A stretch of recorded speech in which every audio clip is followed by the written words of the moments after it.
তোমরা কেমন আছো? আশা করি খুব ভালো আছো আর আমিও খুব ভালো আছি। চলে এসেছি বাবু রান্নাঘরে তোমাদের জন্য আরেকটা রেসিপি নিয়ে। আজ আমি রান্না করব পোয়া পিঠা, বা অনেকে এটাকে ভাজা পিঠাও বলে। তো চলো দেখে নিই এটা কিভাবে করতে হয়। আমি এখানে 1 কাপ চালের গুঁড়ো নিচ্ছি। এই কাপের আমি 2 কাপ চালের গুঁড়ো নেব।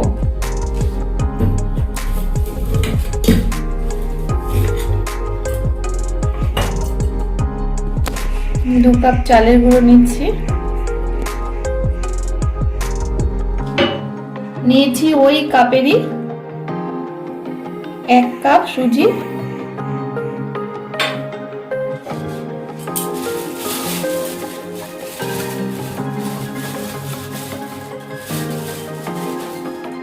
আর নেব 1 কাপ ময়দা। এখানে দেব একটু লবণ আর দেব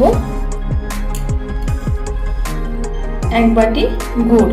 আমি এখানে চিনির বদলে গুড়টা ইউজ করছি, কেননা শীতকালে আমাদের গুড়টা সবারই খুব ফেভারিট, তাই আমি গুড়টা দিয়ে পিঠেটা করছি।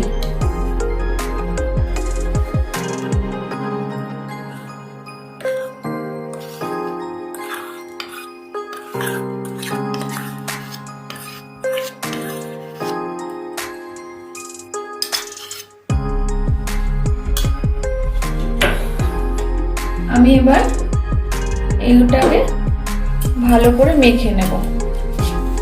এটা আমি মাখবো অল্প অল্প করে, যেভাবে আটা মাখে সেইভাবে আমি আস্তে আস্তে করে এটাকে মেখে নেব। সামান্য একটু দুধ আর সামান্য একটু জল দিয়ে মেখে নেব।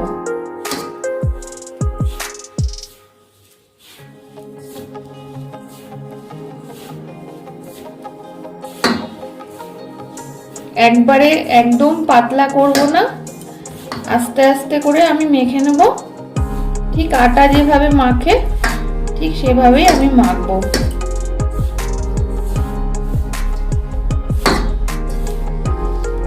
এবার আমি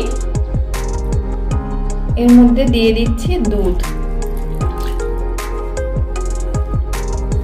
আমি দুধটা কিন্তু জাল দিয়ে রেখেছিলাম। দুধটা ঠান্ডা হয়ে যাওয়ার পরে আমি এই দুধটা দিয়ে মাখছি।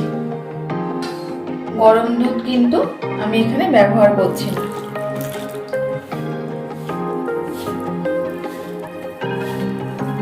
তো আমি এটা মেখে নিই।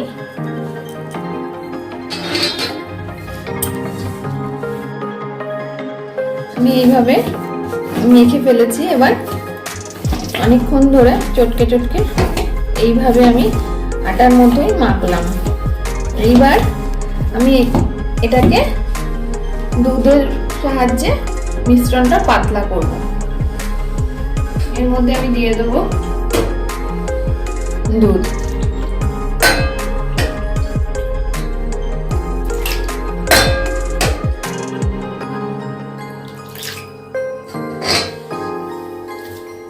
এবার আস্তে আস্তে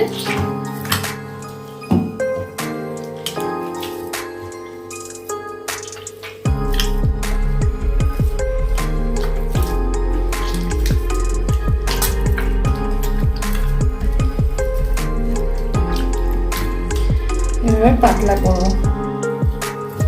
এটা খুব ধীরে ধীরে করতে হবে।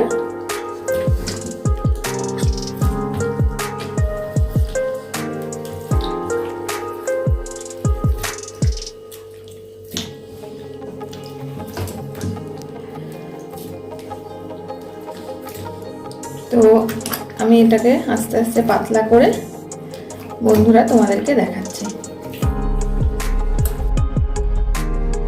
আমার মিশ্রণটা এইভাবে মাখা হয়ে গেছে। তো আমি এর মধ্যে একটু 2 চামচ মতো চিনি অ্যাড করছি। এটা যার যেমন মিষ্টিটা পছন্দ করবে সে সেই পরিমাণে দিতে পারো। তো আমি এটা মিশ্রণটাকে ভালো করে মিশিয়ে নিচ্ছি। পিঠের এই মিশ্রণটা খুব ভালো করে এভাবে না পেটোলে পিঠেটা ভালো হয় না। তো যতটা পারবে এইভাবে মিশ্রণটাকে হাতের সাহায্যে মাখতে হবে।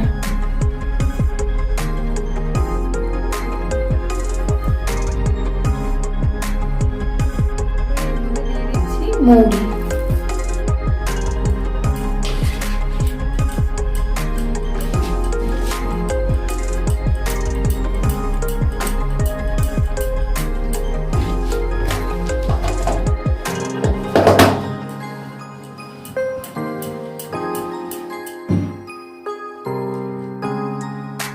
আমাদের মিশ্রণটা মনে হচ্ছে একটু গাঢ় হয়ে গেছে। এবার আমি আরেকটু দুধ দিয়ে দেবো।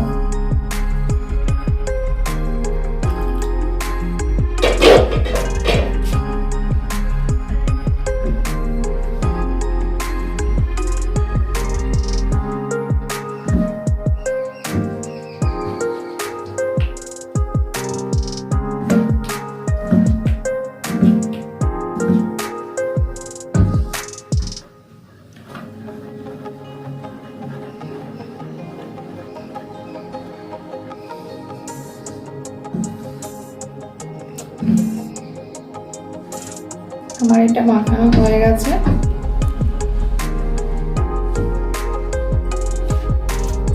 আমি কড়াইয়ে তেল দিয়ে দিয়েছি। এবার এটার মধ্যে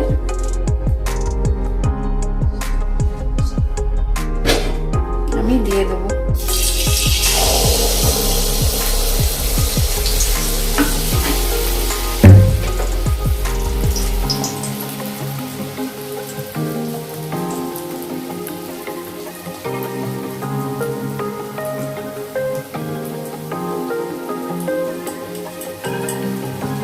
এটা আমরা সাথে সাথে নাড়বো না, এক সাইডটা হয়ে যাক, তারপরে এটাকে আমি উল্টাবো।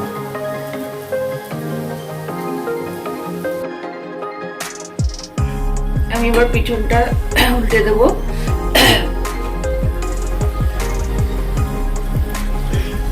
এইভাবে আমি সবগুলো ভেজে নেব।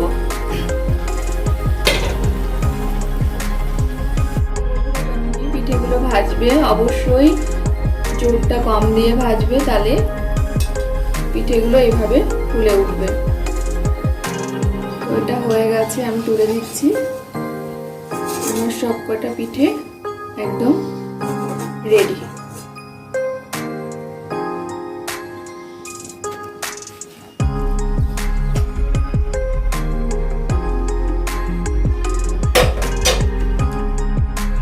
বন্ধুরা দেখো, আমার পোয়া পিঠেটা হয়ে গেছে। অনেকে পোয়া পিঠে বলে, অনেকে ভাজা পিঠে বলে। তো আমার পোয়া পিঠেগুলো একদম রেডি। তো তোমাদের যদি ভালো লেগে থাকে অবশ্যই তোমরা বাড়িতে ট্রাই করবে, আর অবশ্যই আমাকে জানাবে কেমন হয়েছে। তো নেক্সট দিন আবার আরেকটা ভিডিও নিয়ে চলে আসবো। টাটা, বাই বাই, সুস্থ থেকো, ভালো থেকো।